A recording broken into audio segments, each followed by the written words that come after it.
a $12,000 couch. I'm not spending $12,000 on a couch.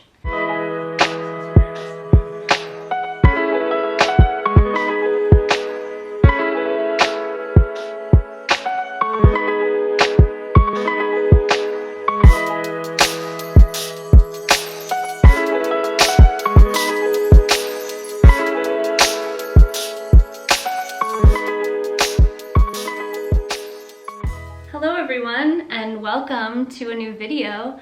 I am super excited about today's video because I'm really excited to share with you guys this project that I've been working on. So, to get things started, today's video is going to be about how I DIY'd my couch. The actual structure I already had. I just remade the cushions and I recovered it and reupholstered it. I think this is going to turn out to be a two-parter, since first I'm going to talk about how I made the cushions from scratch, and then in the next video I'll talk about how I made a really simple slipcover for the cushion. So, to get you guys up to date on how I got to the place where I felt I needed to remake my couch.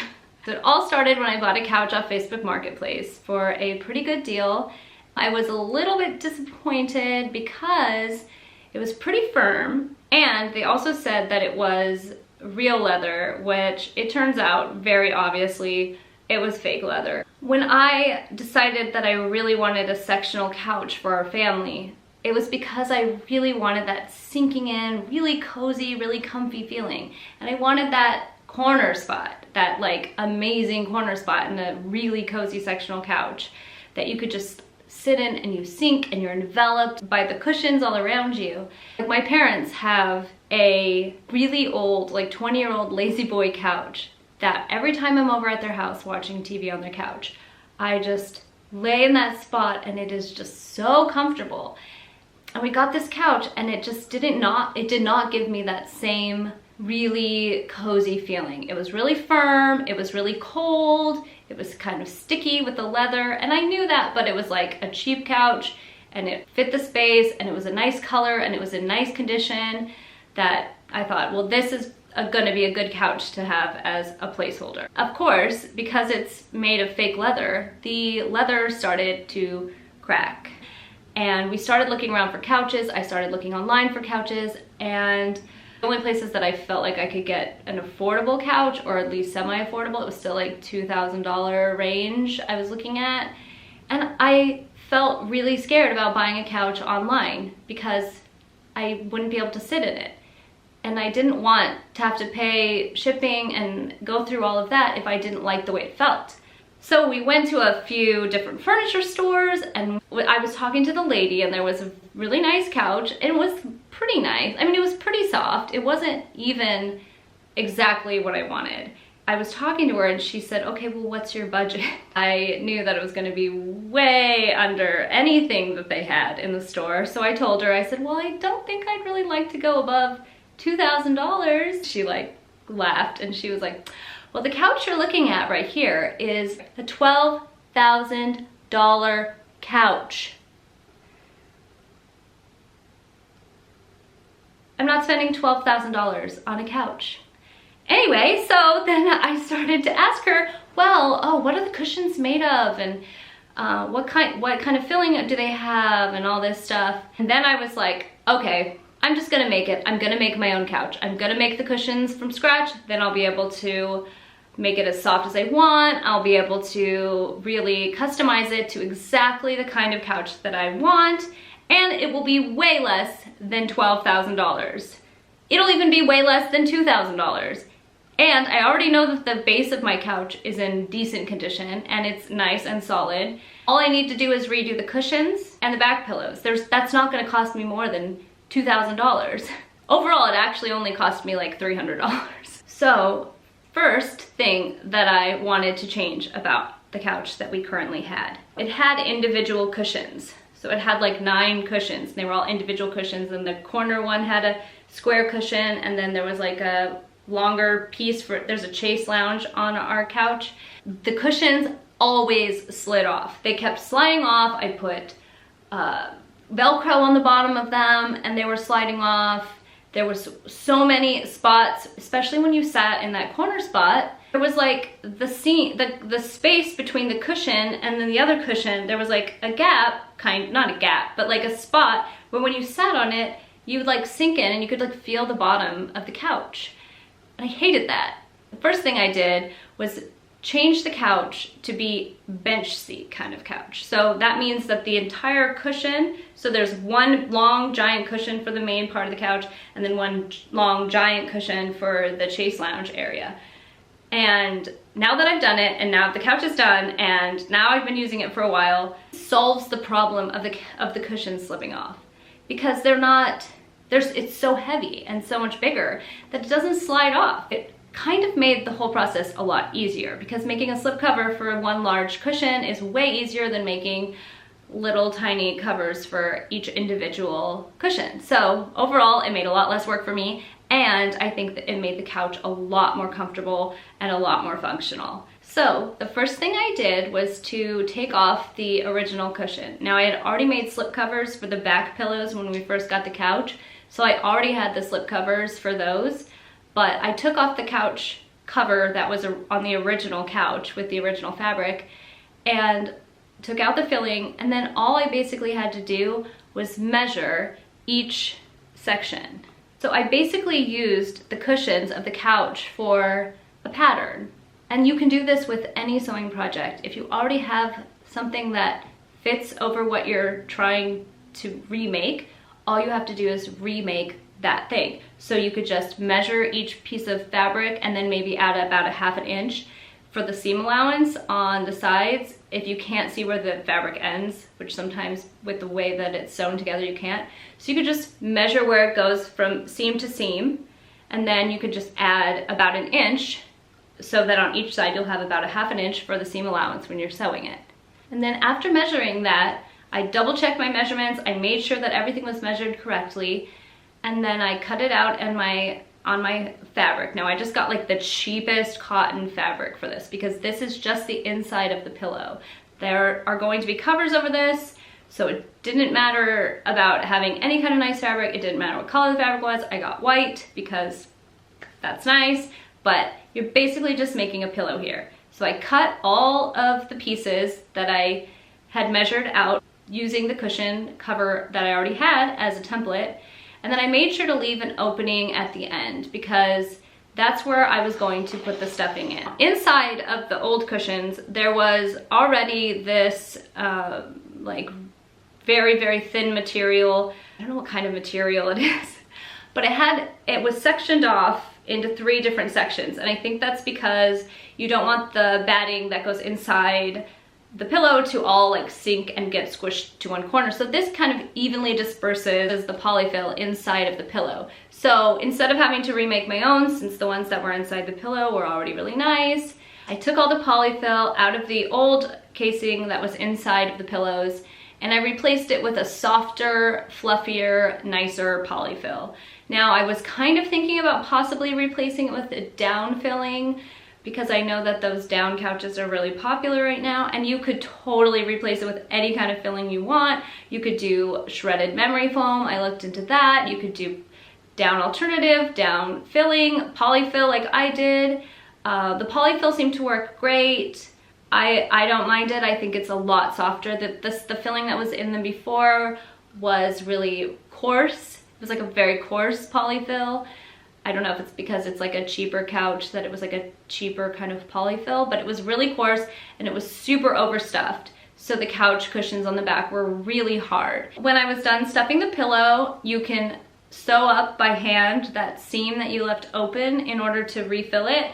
However, for me, I just kind of left it open because it's underneath the cushion anyway, like it's inside of the other like casing inside of that, so the filling's not gonna come out. And I thought, if I just leave it open and I wanna like restuff it, or I wanna fill it more, or I wanna change anything on the inside of the pillow, then all I have to do is take it out of the cover, and there's already an opening in the pillow that I could use to restuff it or fluff it up or do whatever I would need to do. So this is what the couch cushion looked like on the inside. It had a foam like glued around the outside, and then like a ½ inch piece of foam on top of that, and then some batting on top of that. So that's how the couch cushions were made originally. And if you want a very, like a firmer couch with a lot more structure, I think this is probably the way to go as far as to make the cushions firmer. You probably want to get a couch that has some sort of spring. This is what I found, is the spring coils really give it a lot more bounce,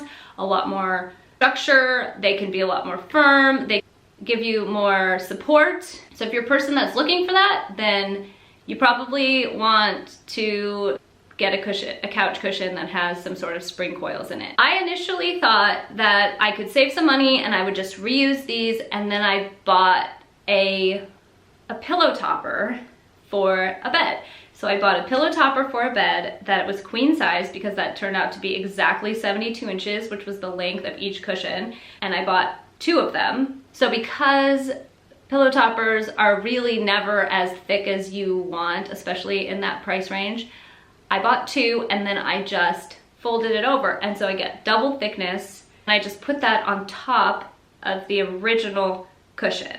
Initially, my plan was to just reuse the cushions. Now, more on that later. Just used some foam adhesive, spray foam adhesive, which is actually super easy to use. It dries really fast. It was really easy.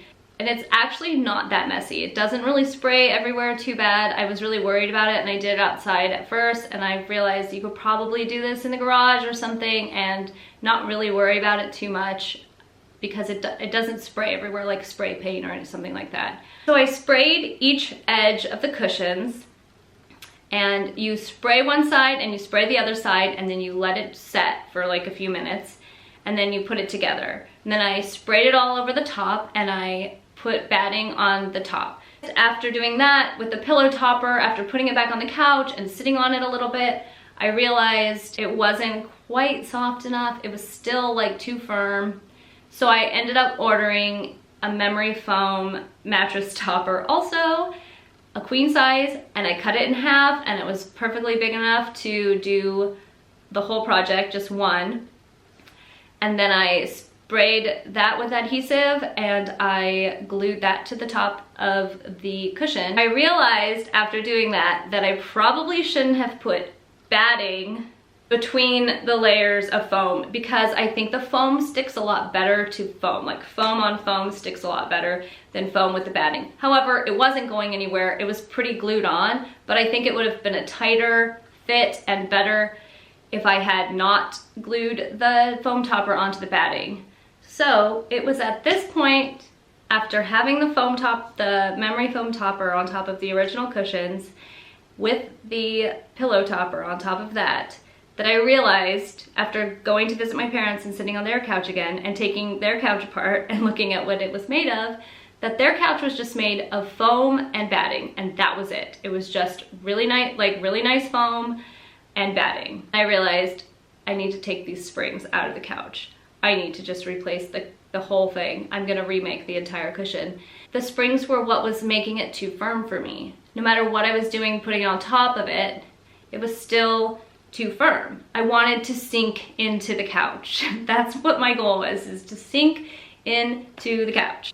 I ended up going to Joann's, but I suggest that you probably just buy foam on Amazon, because it's way cheaper, but I got a good deal because I had a coupon and there was like a sale and all this stuff, so I ended up just getting it at Joann's. You could do that if you want it right away and you don't want to buy it off Amazon and you don't want to have to wait for shipping and whatever. Do that, but it's going to be more expensive. So I ended up getting 4-inch foam. I got 2 pieces because they were exactly 72 inches each. Then I ended up taking the memory foam off of the other cushion that I had already glued it onto, because I changed my mind, and that's okay.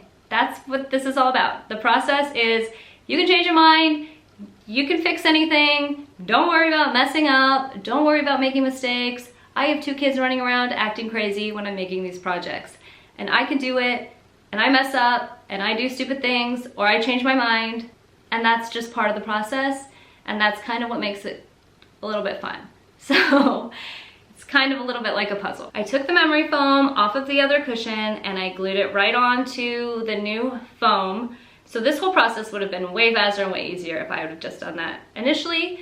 And then I didn't have to worry about seams with the other cushions being glued together, any of that coming apart. It wasn't a problem anymore now that it was just one large piece of foam for each of the seats. I sprayed the foam with a fire guard spray. Now, this is my first time using the fire guard spray. I didn't test it to see if it worked to make things fire resistant. There's a whole bunch of videos online saying that it works, showing people spraying it on things and it not burning. But I was really nervous about the fact that the polyurethane foam is extremely flammable. Like, one of the items that I bought that I ended up returning, not because of the flammability thing, but because it didn't work for me. But one of them actually came with a warning saying that it was highly flammable and to keep it away from an open flame or a bare light bulb and all this stuff. So it really freaked me out about how flammable this material is that we're putting in our couch. Now, we don't smoke or anything, so there's not usually an open flame around the couch, but I still thought, you know what, I'm gonna put some fire protection onto this foam. I don't know if it'll help or anything, but it gives me some peace of mind. So I sprayed it all with this fire guard spray, and then I used an electric carving knife to carve off the excess foam and to really like give it some nice shape. Electric knives are a really good tool to have if you're working with foam. They make it really easy to just cut the foam without having to do too much work. It's like butter. It's kind of actually really satisfying. After I did that, I had to reform and kind of mold and build the part of the Chase Lounge that kind of goes around the back. There's like a little cutout where it goes further, so I had to build that out with foam, and I just glued some scrap pieces from the old couch together, and then I put the other foam over the top, and it seemed to be holding really well and be a really easy solution to that. I also had a little bit of an issue with the fact that the pillow topper folded over wasn't a way to make it like go out to that, I don't know how to explain it, to go out to that edge of the couch because there's that like cutout. I ended up taking some extra foam from the old couch cushions. So I used that, I built up part of the edge, and actually gave it a really nice edge at that spot. And I think it actually looks really good in the final product. Anyway, so that's how I made the cushions to the couch. This is the end of this first video, but I will be editing and finishing up the second video on how I covered the cushions with fabric and how I finished off my project. Thank you so much for watching the video today. If you want to see the next video or you want to see some other projects that I have coming up in the future, which I'm really excited about, then go ahead and hit the notification button. Then when I post the new video and when I post the second half of this video, you'll be able to be notified and you'll be able to see the final product, which is my beautiful new couch. So thank you so much for watching and have a great day. Goodbye.